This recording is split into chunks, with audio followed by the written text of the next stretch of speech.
Surface Level Podcast.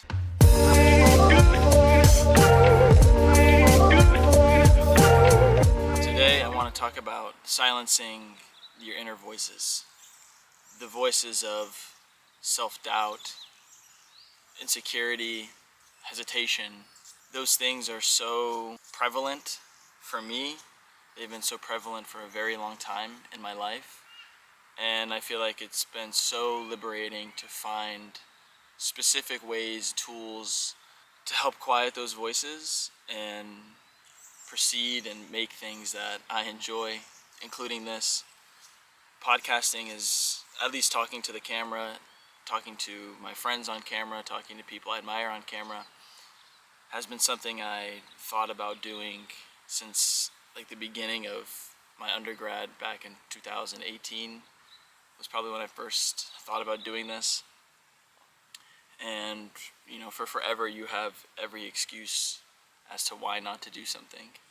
And it feels so good, but also scary to actually, come out here and and do something like this. But this is something that I've struggled with for really as long as I can remember. Sometimes it's hard to look back at a time and remember how I used to think before I would stop myself from acting on certain ideas that I had, or come up with excuses as to why I couldn't or shouldn't do something. And over time, and even more recently within the last year or two, I've found a lot of strategies and rituals that help me silence those voices. But sometimes you want to start to track, when did I think this way, when did I start thinking this way, what caused these self-doubts or these insecurities. And sometimes it's sort of an endless loop, and the reasons are so multifaceted and so nebulous, and these feelings come up so somewhat out of nowhere, or they build over time, and then you just kind of realize that they're there.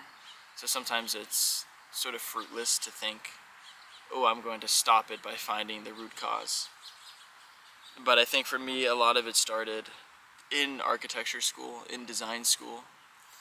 I had never been creative before going to school. I was not really interested in doing art or making things or drawing, etc. I just knew I wanted to learn a new way. I didn't want to continue to read and regurgitate information. And being in that competitive environment around other people that just have these ideas and they come up with these things seemingly effortlessly, and feeling like you're not someone who has that within them, was pretty deflating and really made me start to doubt my creativity. It wasn't until my 7th year of school that I finally felt like I had begun to deal with these feelings. And it happened in a studio that I had when I was an undergrad. I had looked up to this professor in this studio, and it was one of the reasons why I went to the school that I went to. And it was just this interesting idea. If you're an architecture student, you of course know the infamous puzzle studios, but essentially it was just a really cool, interesting idea about making a puzzle and turning a puzzle into a building.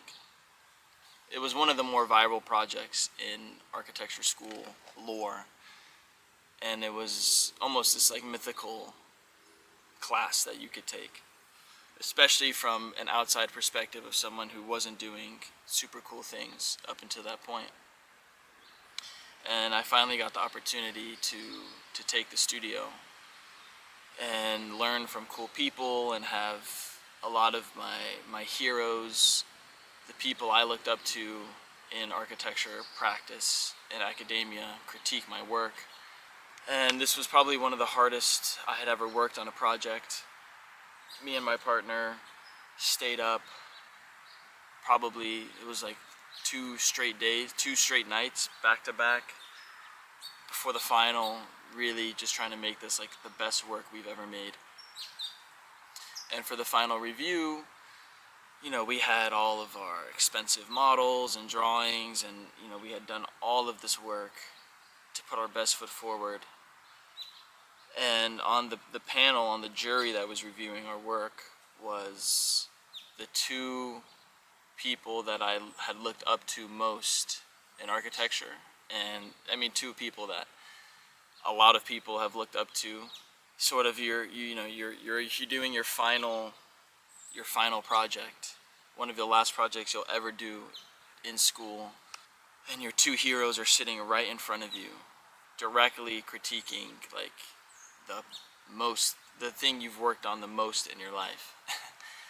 And if you would have told the Ian from 5 years before that that's the position I would be in, I would have punched you in the face and told you, like, why would you lie to me, and why would you give me that hope that this could happen? And it was in that moment that we finished presenting, and then these people start talking to us about our project and telling us honestly that we did a good job and that they enjoyed the ideas, etc., etc. It was like right in that moment that I realized that for the first time in 7 years, through 20, 30, however many final reviews, having multiple a semester, etc., that I really didn't care if they thought it was good or not. The sort of, you get to the top, the top of the mountain, your final project, and your heroes are looking at you and saying, finally validating and vindicating your hard work, and it's like, I really didn't need to hear that in that moment. And I think a lot of that was the realization that I had sacrificed so much of myself outside of what I was doing in order to do that.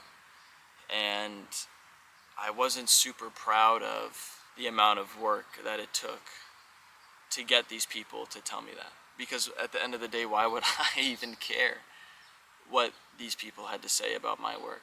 Like, yeah, I can be a fan of your work, but that doesn't mean I have to care what you say about mine.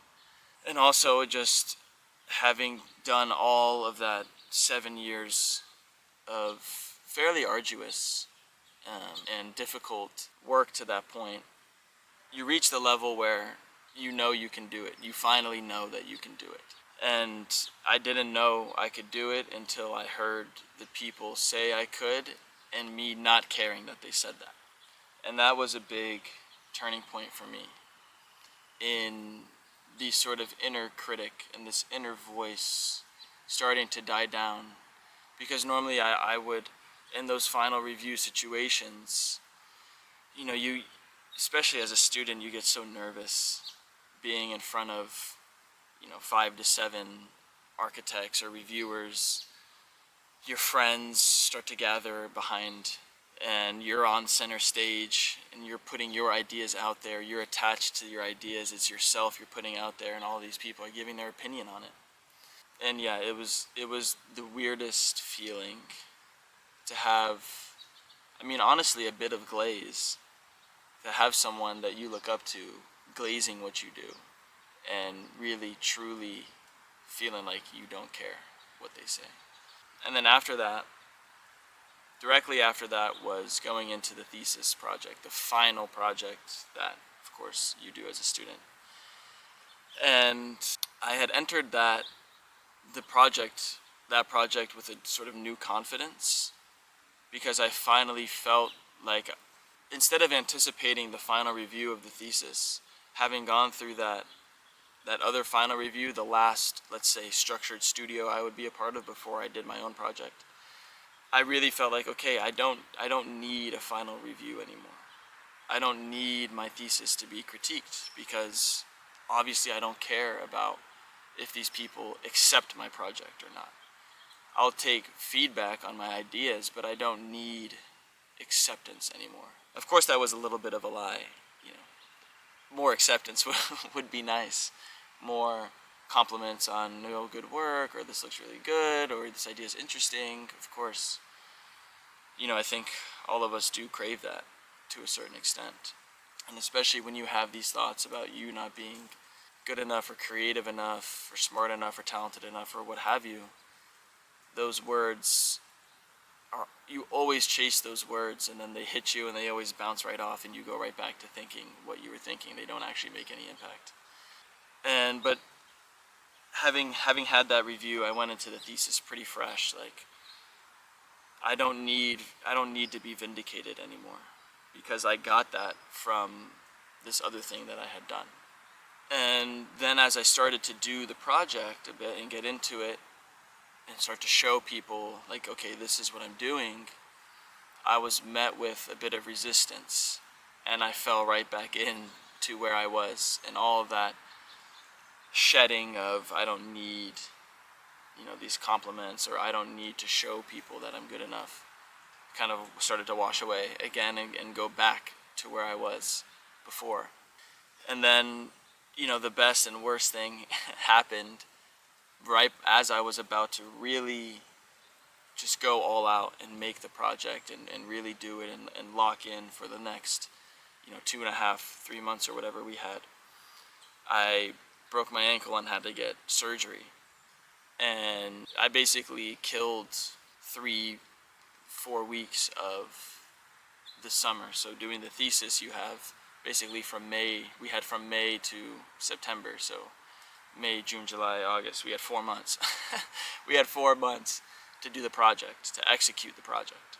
And I killed practically a month, let's say, having to, wait for surgery, get surgery, recover, etc. And I basically built the whole foundation of my project at home in bed on pain medication before and right after surgery.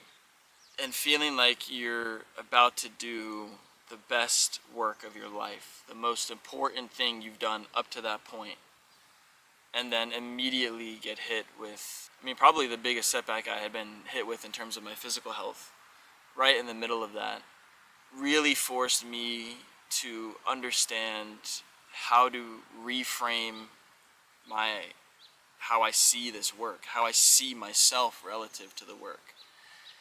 And instead of looking at it like, oh my God, I lost a month, all of this work that I could have done, or I would have done if this didn't happen, like it really forced a mindset shift that began to help me disentangle myself from the work. And that is probably the hardest thing to do, especially as a creative, is to separate your personal identity from the identity of your work. I had to understand that in this moment, the biggest thing that I've trained for, all of this work that I've done to do this thing, I had to take it in stride.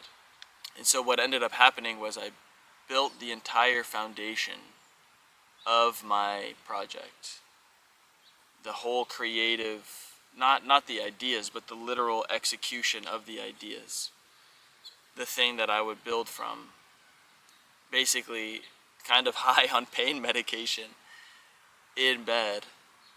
And while everyone else was, in the studio working hard, doing their thing, getting feedback, circulating ideas, talking to other people, executing things, without you, training without you.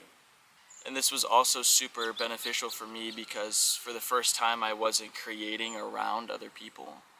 I've always been someone that worked adjacent to other people working. And I will 1000% die on the hill that creating in a vacuum is not good for you. You need to be looking at and talking with and understanding what other people are doing around you, whether they're in the same medium, whether they're in the same vein or not.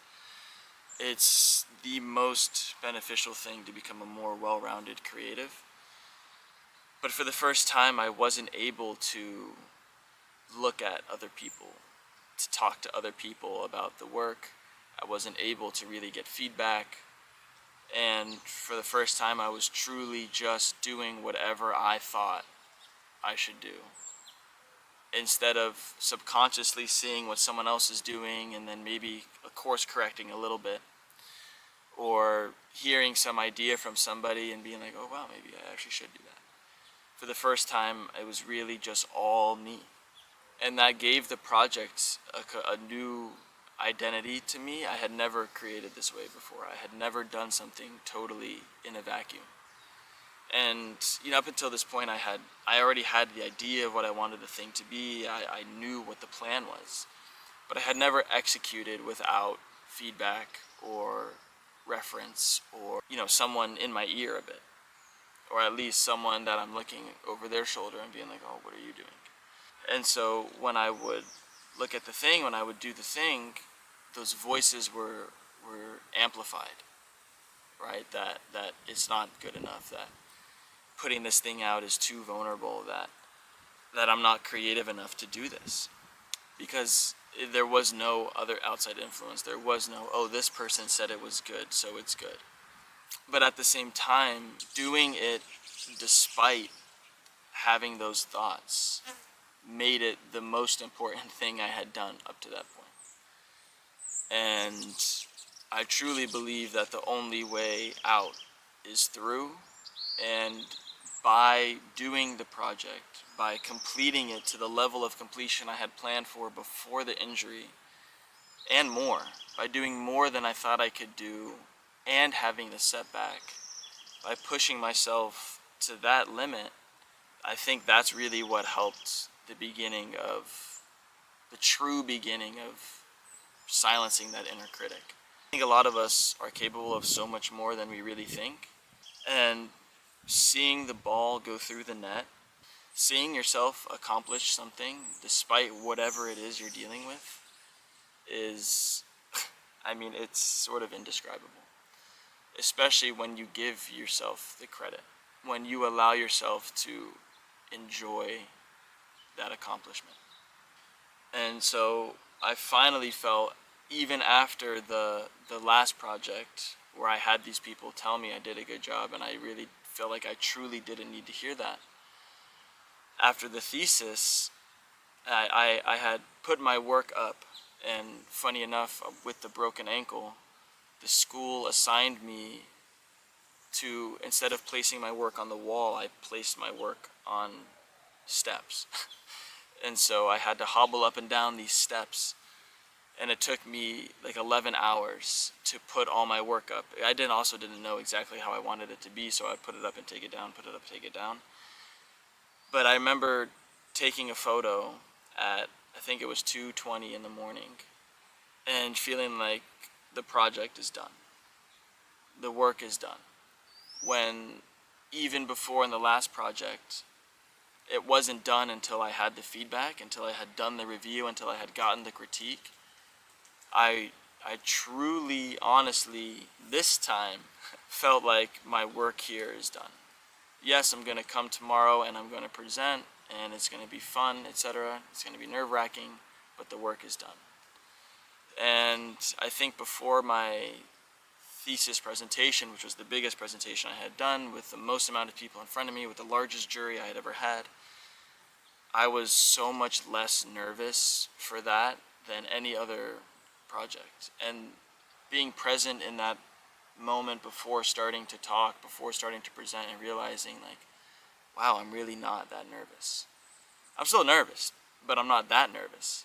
That's when I was like, okay, now this is actually different. And then they started speaking and telling me the feedback and what they thought, etc. And now I think back and I really don't remember much of what they said. And not to be rude to them and their time, but yeah, I really didn't need to hear any of it. I didn't, not that I didn't care. In the moment I cared to hear their thoughts, but it didn't impact me in any way. Whereas I think back to the project before this, and I do remember what they said. I was hanging on to those words because I was, in one vein I was so interested, but in the other I was so indifferent, but I was still very interested. This time I wasn't. This sounds so bad. It's not that I wasn't interested, but yeah, I knew it was like rubber and glue. Whatever they say would bounce off me and stick back to them. And it felt great. It honestly felt great. And the next day, I was giving the graduation speech for my class, And that speech was also very personal to me, and that felt like another presentation of me and who I am and my message to my classmates, to my friends. And even then, I also wasn't as nervous as I thought. So having like these, I know one was a thesis project and one was a speech, but they both felt like a personal project. And both of them felt better and different than anything I had done up to that point. And both felt like finally I'm doing something that was me. And both of which I had crafted the foundations of by myself, alone, in my room, when I had my injury. And really forcing myself to be alone with me was super critical to silencing the voice, the doubt. Because for the first time I had to just move through. I couldn't distract myself by throwing myself into the work. I had to produce, I still use the work as a vehicle, but this time to channel instead of to distract. To not listen to somebody else, but instead to listen to myself. And then a week after that thesis presentation and speech, I was giving a lecture to a class. I had become an assistant professor, and boom, all of the thoughts come right back. And all of the vindication that I had as a student, now I'm a 25-year-old professor having to disseminate ideas to people who are really not that much younger than me. Of course, the skill and experience gap was there, but again, I felt like I wasn't deserving of the place I was in. I wasn't good enough to be where I was. And also having to be a leader and shifting from student to teacher in the matter of 8 days was really quick. At first, it goes really, really well, but it quickly starts to turn back into these thoughts, these ideas of, oh wow, am I good enough to do this? Am I intelligent enough? Am I creative enough to come up with courses and ideas and teach these people? Am I a good enough leader? Do I have enough wisdom, right? And a big part of me knew that I had so much to give and to offer, and that people were responding well and enjoyed. I ended up teaching for 2 semesters, and still having all of these doubts and ideas about who I could be or should be or was or wasn't. And then I decided after that 1 year of teaching that it was time.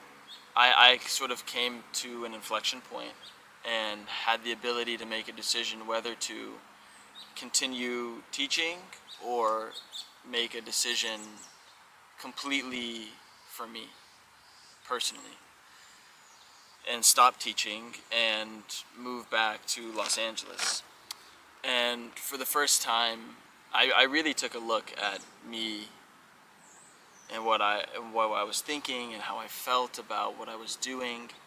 And it felt for the first time I had the opportunity, for the first time it felt like I had the courage to listen to my gut and not make a decision based on pragmatic career or school or money, but make a decision purely based on the way that I felt.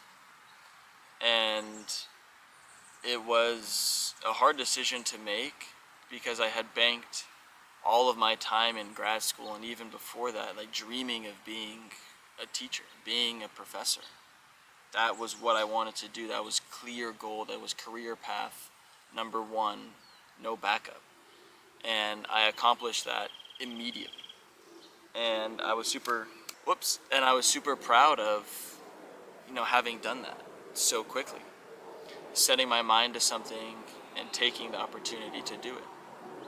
And instead of feeling like giving up or quitting, when I decided to move back and listen to my gut and do what felt right, that's when a lot of the voices started to turn down significantly. And I can tell you there's no more of it coming back so far. Up to this point, that was the biggest point that I had been able to, I don't want to say numb, or I want to say turn the volume down, right, of these thoughts that you have about, who you are, who you can be, or who you should be, or what you could do, or what you should do. And I think taking those leaps of faith are so important. These are the things that really change your life. And when you listen to a gut feeling and you're able to truly identify whether that's a gut feeling or a thought implanted feeling, because those are two completely different things. When you follow that, things will start to fall into place in ways that you can't imagine. When I decided that, I was on a phone call with a friend, and the first time I said out loud, he asked me, "What are the chances of you moving back to Los Angeles?" Because I was describing my situation and how I was feeling, and I just wasn't really, I didn't want to be where I was anymore. And I said, well, the chances aren't zero. And speaking that out loud and putting that out there, I started, in that moment, I felt different. And of course, the doubt rushed in, like, oh, LA is an expensive place, you've already moved away, you're gonna move back, you're gonna look like a failure, you're gonna look like you quit your career, you're gonna look like, etc., etc., etc. Everyone's gonna think all these things about what you're doing. And normally those things would have stopped me, and I would have just said, you know what, I'll keep teaching because I said I'm gonna teach, and I made that commitment, so I'm gonna keep doing it. But instead I said, and I was able to really turn the volume down because something felt right about moving. And I think a couple of days later, I signed a lease on an apartment. I didn't have a job yet. I didn't have a plane ticket. I didn't have anything. I just had an apartment that I had to move into. And taking action is the number one thing that silences those critics. Especially taking action on something that felt right. And the hardest thing for me has been to understand what feels right means. It's so difficult when people say, oh, I just know that's what I should do. I just felt like this is the thing that I should be doing. I always never understood what that meant. I never got, like, how do you know that you know? And with the thesis, finally creating by myself, completely by myself, and not talking to anyone about it in the specific capacity that I normally would have, was like one of the first steps of me understanding how to not make a decision on my own, but listen to my gut. And so for me, it started with the work that I do. So finally learning how to sort of be with myself a little more, and doing the work that it takes to hear your own voice, I was able to take action on that feeling. And then when I moved back here, I understood that I finally made a decision that was purely personal, purely just for me. I ended up getting a good job and having work that I had to do, but in that moment, I was able to truly disentangle myself from the work, to finally separate myself from the work that I did, and just focus on myself outside of that, really for the first time. And I really started to build daily habits that I would take action on, because I realized that taking action on that move was the one thing that had felt the most right that I had done up to that point. And so I wanted to find new ways to take action on things, to give myself the ability to feel, ooh, I want to do this, and do it. And I would say that having these daily rituals has been the thing that's been able to help me consistently silence these voices the best.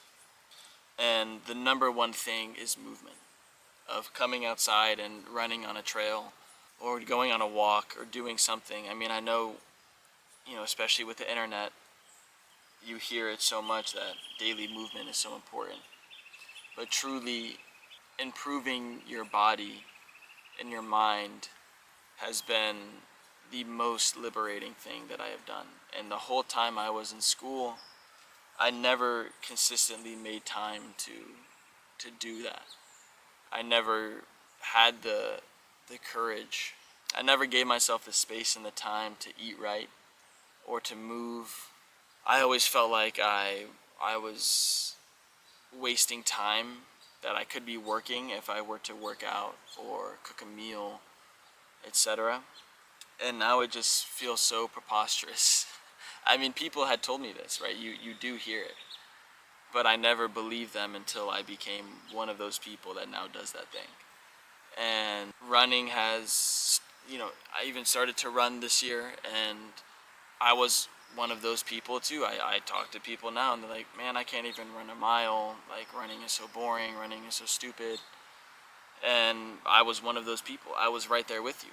I thought the exact same thing. Until I realized that when I'm running, I can't hear these voices anymore. I do not feel that insecurity about whatever. Like, it is quiet.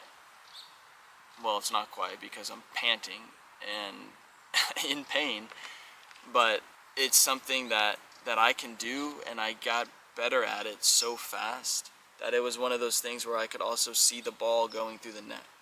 It was something that I felt like I really couldn't do. I thought I could never do that. And then seeing myself doing it is so, it's the most liberating thing. Because again, the only way out is through. And so that movement is so important to silencing those voices. And then this year, I also restarted another installment of my daily series, which I'm going to talk about way more in depth. And this has helped me. Last time I did it, in 2023, it was more of like, can I do this? Right? Can I do something every day for a year? And I think about, I don't do anything every day except for breathe, eat, go to the bathroom. There's been probably at least 1 or 2 days a year where I don't even sleep that day. And to have something where you create every single day, something disciplined, helped me get over that feeling of I'm not creative. Because I realized that these people that I would look at and think like, wow, they just come up with ideas so easily. Like, I'm just hardworking, I'm not creative. That there is this level of discipline that you don't see with creative people. There is this, if I see someone who's I feel is truly creative, I realize that they've just worked 10 times more than me. That they've done 10 times more things. That they've already seen it. They can do it so easily because they've already done it. And when you do something every single day, most of those things, most of those posters, I would say are not fantastic. And I happily say that they're not fantastic. But that discipline and doing that and accomplishing it and seeing it through and keeping that promise to myself has helped me become, like, I don't care that if someone thinks the poster is ugly. In the beginning of the first series, back in the beginning of 2023, every time I made a poster, I was like, wow, like, what if somebody thinks this is ugly? this 24-hour Instagram story that people click through for a millisecond. Like, what if someone thinks this is ugly? Like, what is that going to say about me as a creative? Like, I'm supposed to be an architect and I can't even make a 2D poster. And now I finally realized that it's really not about what it looks like. It's about the fact that I'm doing it. And the fact that I'm finding a way to do it every single day. And so, as someone who has been in, not the best places mentally, I tend to, this is going to sound toxic, I tend to lack a bit of sympathy for inaction. For feeling like I can't do this thing or I'm stuck. Because for me, the only way to get out of it is through action, is to get your ass up and do something about it. I mean, truly the way out is to just do. And I would say it's easier said than done, but it really is that easy. And these voices used to be like a yell, something that I couldn't shake, something that would truly prevent me from doing things.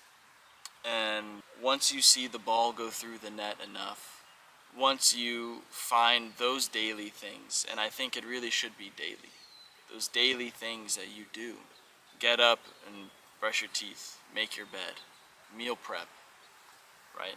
Make a poster, something.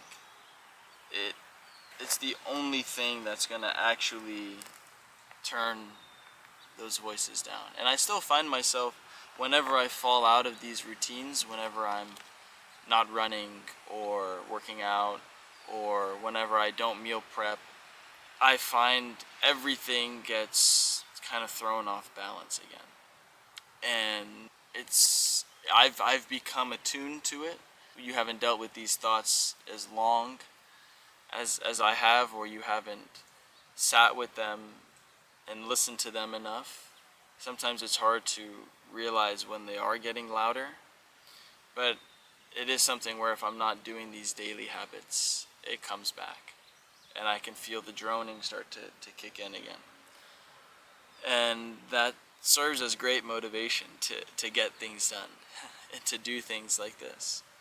And so if there's anything that you've thought about starting to do, or you have this inflection point and you're thinking about doing something, let's say maybe dramatic, betting on yourself, I've only found positive outcomes from doing it. I think that you cannot fail. I look back at that year of me teaching as probably the most important lesson I've had, and I would not trade it for the world. And I know I'm going to teach again, and that serves as the foundation of everything that I'm going to do in the future. And I look back at these moments of that I described before, with these projects, or deciding to move, to deciding to start running, right? All of these things, doing another poster series. And I understand that these are the things that actually are going to improve my mental well-being, and it helps me be more creative. And so I would just fully push and challenge you to do that too, because a lot of the times things really aren't that deep, and that's what surface level is about. It's about taking that feeling and understanding that sometimes you just have to do the thing. And when you think too much about it, when you get too deep into it, that's when you get stifled, that's when you stop. And just living on that surface, you will find the depth in what it is that you do. You will find the meaning in it for you. I didn't start running or working out or the poster series to become less insecure. That wasn't the point. The point was I thought it would be fun, or I thought it would be hard, or my friends were doing it, so I'm going to join them. It was really that simple. And it turned in and blossomed into something so much more important for me. And it's really those things, I think it's really those things that really seem so easy and simple that are the most impactful. And those are the things that are actually going to benefit you the most, and change your mindset the most. So if you're anything like me, and you struggle with these insecurities, with these voices, I just go outside. Just go get a vest, put some water in it, and go walk a long time. Walk farther than you've ever walked in your life. Go run farther than you've ever run in your life. And understand that your body will move farther than your mind think you can. Or just go make that thing you've been wanting to make. Go find some magazines and make a collage. Go bake that healthy version of a treat that you want. Go meal prep. Go apply to that job. Go move to that country, right? It's these things that your head is telling you not to do, and when you do them despite what your mind is telling you. That's where the real transformation occurs. So, thank you everyone for watching, for listening. This has been the first episode of the Surface Level Podcast. Bada bing, bada boom.